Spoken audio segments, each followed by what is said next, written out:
أمطار المدينة على طريق تبوك الآن عند الأمن العام.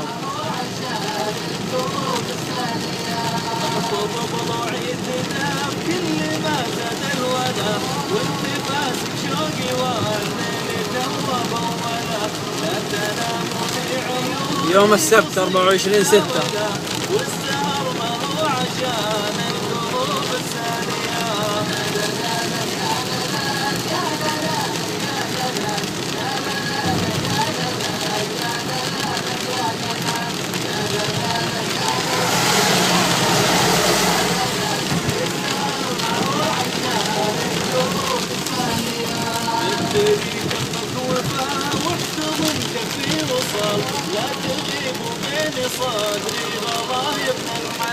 تصوير عمر حمد الردادي. مع السلامة.